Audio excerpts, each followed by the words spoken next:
My name is Binkey, and I'm going to be talking about late. And are you ready? I am. Okay. Josh Sigourney. Are you ready? Yeah. Okay, great. Right, club audience, are you ready? Okay. Ooh, I'm cutting in front of you. Oh my god. Okay, that was weird. Spiritual, straight. Okay. It is Biggie for late in 3, 2, 1, begin. Confessions as of late. My name is Colonel Jackson of the Jackson Plantation. It was my mother and father who first told me niggers belonged to me.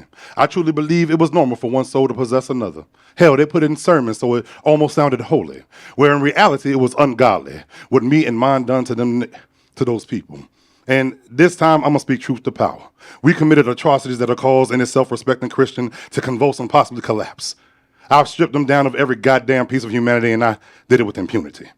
I removed their names, their language. I used babies for gator bait. I've beaten, battered, bruised, bled, branded, and bred. No longer am I able to breathe the breath of man. I don't deserve it. I'm dying in this last breath soon, and this plantation folds upon itself. My soul sunken in the halls, haunted with generational theft, and for what? Greed, power, insecurities, laziness. Either way, I cannot return that which I have taken. I can only hope my name rots faster than the memories that fade. Please do not make a statue of me, but it might be too late. Carolyn. Hello, my name is Carolyn Bryant. I'm from Indiana, Mississippi, and some would say I'm the first Karen. I don't know about that, but I do know that I was called pretty growing up, and that made me feel powerful and seen. And that's why everybody believed me when I said that little nigger boy from Chicago whistled at me. Boy, that lie rolled off my tongue like honey over poison. They snatched that boy right up out of his cousin's house in the dead of night, and they felt so helpless, and they couldn't do anything. They tortured that little boy. And no, we took him off this earth and away from his mother. And you want to hear something even crazier? I didn't even feel anything until his mama asked for an open casket funeral. My great-granddaddy used to take my nana to public lynchings on Sunday afternoons, and I buried that truth beneath silence and Sunday dresses. I convinced myself that it wasn't my fault and I was just a victim of my circumstances, but the older I got, the louder his ghost became. I confessed before I died, but as powerful as the truth is, it can't resurrect the child. My truth, as well as my humanity, came too late. Ken Fluencer. Hi, my name is Ken Fluence, and really, I'm just an average cisgendered white male, but I can't tell my fans that. I built my fame one post at a time. At first, it was harmless, and it was a joke, a rant that made folks click, and that click got the attention of some pretty important people on my side of the fence. And the clicks turned into currency, and the truth got too expensive to tell. Only rhythm I had was the algorithm of outrage. I know how to stir a crowd and with fear and how to turn like their pain into profit. They called me brave for saying what others wouldn't. I wasn't brave. I was broke and bored. I was lonely. I got addicted to being seen.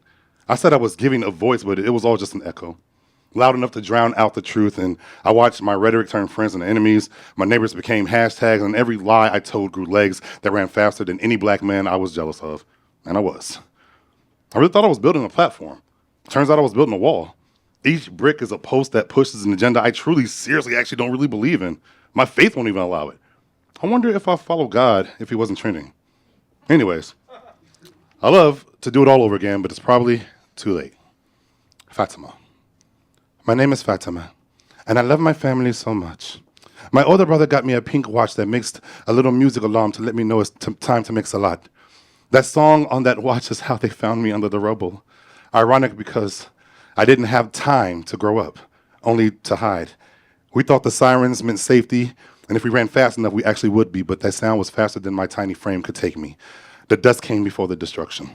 The air tasted like metal and dirt and fear. I felt like my older brother's toy soldiers were coming alive and coming to get us. I can no longer tell if it's blood on my face or the splattered paint you used to paint me as a monster. You have become the very monsters in which you claim to never again be plagued by. My small and broken body has grown tired trying to breathe under all this despair, but as my watch alarm goes off, I know it's time to pray again. I pray for peace. I pray for my brother, I pray for my mother and my father, and I pray that they find me before it's too late, inshallah. Late. Wait. Hate is trying to creep into my lungs and fill with the lack of oxygen from the student who was just hung, Liberty Bell crack from the 80s never rung, unsung heroes never got their just due. They expect us to shut up and just do, trying to make you believe the problem is just you who deny my civil rights and claim me to be more civil. Right seems to me, at least to me, no more civil on the right. Whites wild in your delusion and loud in your fucking confusion. Late? How? I have been here the whole fucking time. Was made to stand in your long ass lines, yet to be denied. Drop black titty in your toddler's mouth and you still crying. Vampires don't see themselves in mirrors either and they still lying to themselves. We know what you are afraid. Made us plant the seeds for the trees, but never had intentions for us to feel the shade. Good thing I bask in the motherfucking sun. They marched so we could run, but no thank you. I'd rather frolic and reclaim my own time. Keep crossing the line and playing with God's design. I'm the Miss Titanic sail. I'm the Miss Charlie to the Titanic sail. I'm the broken alarm when the towers fell. I'm the car that stalled in the crossword of calamity. I'm the wrong turn at the right time that diverted tragedy. I'm the broken watch that refused to align with the deadline. I'm the spilled coffee that got me later and less wire right before the office went up in fire. Obstacles hurdled through the muck and the mire. You never thought that CP time meant we are fucking tired? So I would take my time back, heal, love, laugh, create, relax, and do better. And I would take my sweet fucking time because late is better than never.